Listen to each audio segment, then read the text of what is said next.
Hello and welcome. Today, we delve into the heart of India's economic transformation.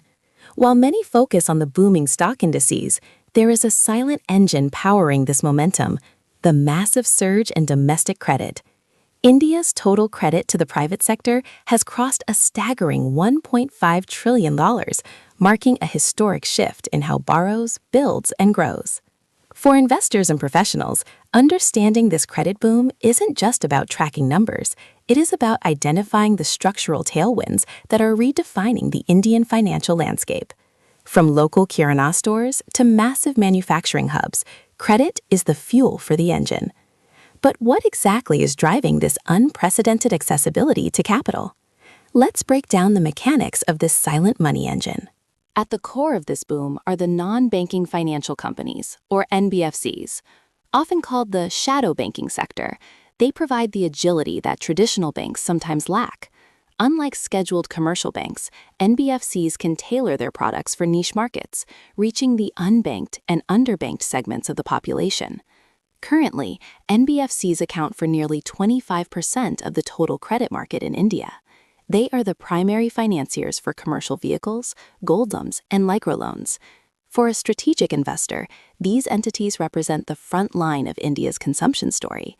They bridge the gap between high street banking and the grassroots economy, often operating in areas where the nearest bank branch might be miles away. Micro, small, and medium enterprises are the real beneficiaries and drivers of this credit expansion. With over 63 million MSMEs contributing to roughly 30% of India's GDP, the demand for capital is insatiable. Previously, these businesses faced massive hurdles in securing loans due to a lack of collateral. However, with the rise of cash flow-based lending and credit guarantees, MSMEs are now seeing a 20% increase in credit disbursements. This isn't just about survival, it's about scaling. When a small manufacturer in Coimbatore gets a loan for a new CNC machine, it creates jobs and fuels the supply chain. This segment is the most significant multiplier for the Indian economy, and the credit engine is finally firing on all cylinders for them. How do you lend to millions of people without physical branches? You use the India Stack. The combination of Aadhaar for identity, UPI for transactions, and the account aggregator framework has revolutionized credit assessment. Digital lending in India is projected to reach $350 billion by 2023. Technology has slashed the cost of customer acquisition and narrowed the turnaround time for loans from weeks to minutes. AI-driven algorithms now analyze thousands of data points, from utility bill payments to GST filings, to determine creditworthiness. This data-driven approach reduces the risk of defaults while expanding the reach to first-time borrowers. For the fintech entrepreneur, this is the golden era of innovation in credit delivery. Growth without stability is a recipe for disaster. After the 2018 IL&FS crisis, the Reserve Bank of India implemented stringent norms to ensure the credit engine doesn't overheat. Today, the system is more resilient than ever. The gross non-performing assets (GNPA) ratio of NBFCs has fallen to a multi-year low of 4.6%. Increased capital adequacy ratios and strict scale-based regulations ensure that the largest lenders are treated with the same scrutiny as banks. This regulatory oversight has restored investor confidence and ensured that the credit boom is sustainable. For investors, this means the quality of growth in the Indian financial sector is at an all-time high, backed by transparent reporting and proactive central bank interventions. For the stock market investor, the credit boom is a goldmine. Indian financial stocks often lead the market rallies. Many well-managed NBFCs and private banks have delivered a compound annual growth rate of 15 to 20% in their loan books over the last decade. Look for companies with a low cost of funds and strong asset quality. As the credit-to-GDP ratio in India is still lower compared to developed economies, the headroom for growth is enormous.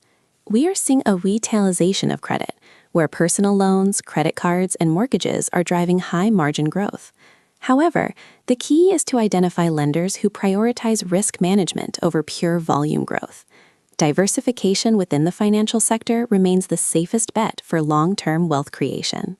No market is without risks. The credit engine faces two main challenges: interest rate cycles, and liquidity mismatches.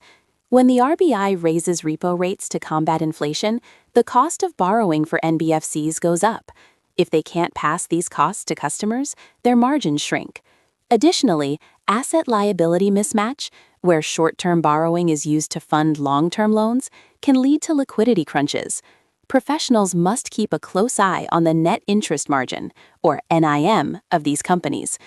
While the current environment is positive, any global economic slowdown could impact India's export-oriented MSMEs, potentially affecting loan repayments. Vigilance is the price of high returns in the credit market. In conclusion, the silent money engine is no longer a secret. It is the foundation of India's future. As India marches toward becoming a $5 trillion economy, the demand for credit will only intensify. We are moving toward a more transparent, tech-heavy, and regulated credit ecosystem. For the entrepreneur, this means better access to growth capital. For the investor, it means a secular growth story that could span decades.